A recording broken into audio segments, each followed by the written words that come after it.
Hello, everyone. So, from Group 4, our names you can see above me, I will be presenting our group project. And I'll do that in these 4 parts.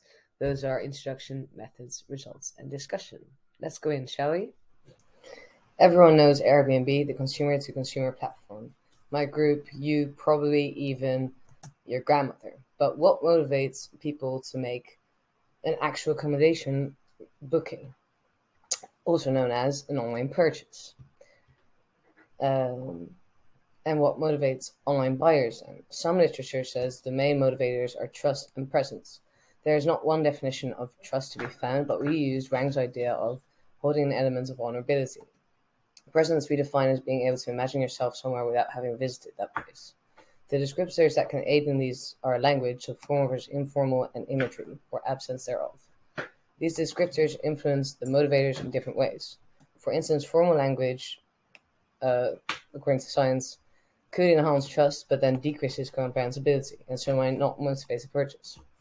After considering these factors and the literature, the research question became, how does language, style, and imagery affect levels of perceived trust and presence for Airbnb platform users?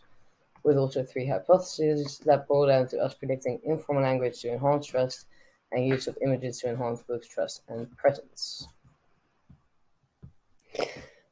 So the method that we chose was within subject experimental design. So there will be no influence of opinions of the participants on the advertisements. We only showed participants either advertisements with pictures or without. And since Airbnb's largest user group are millennials and students, the participants are required to have an age between 18 and 40. Since Airbnb is also an international platform, the advertisements in this study will be in English, as most of the advertising on Airbnb is already in English as well. Therefore, the participants will also need to have a proper level of English and be between 18 and 40 years old. These participants were recruited by means of convenience sampling, which is the collection of data from a conveniently available pool of respondents, so just people we knew. We collected via social media. In total, we had 45 participants that were recruited with an average age of 23.4. There are also some other demographic interesting things, like, how many people finished high school, but those you can all read in our report. 23 of the participants had finished the survey with images, 22 without. And then for the actual advertisements, as you can see next to me, we used a house and an apartment that were already listed on Airbnb, and we tweaked their ads to be either more formal or more inviting, and then showed, like I said before, advertisements with images or without. These images that we made, these advertisements we made, we put them in a survey. Participants gave consent before participating in our survey. Then, after having seen the ads, the participants answered questions that spoke to which emotions were raised during watching.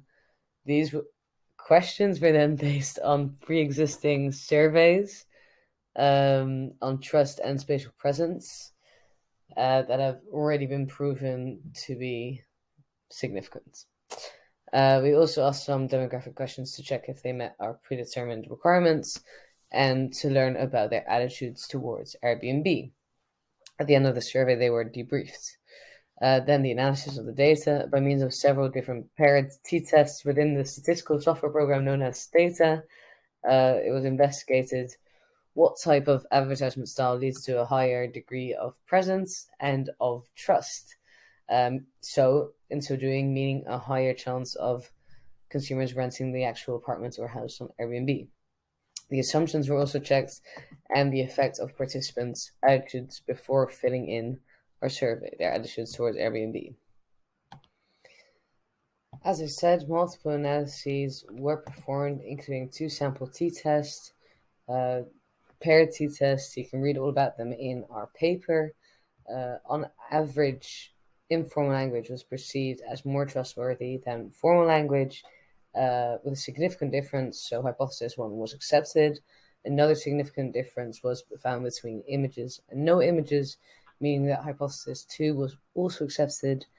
And on average, the mean feeling of being present at the advertisements without images was lower than with images.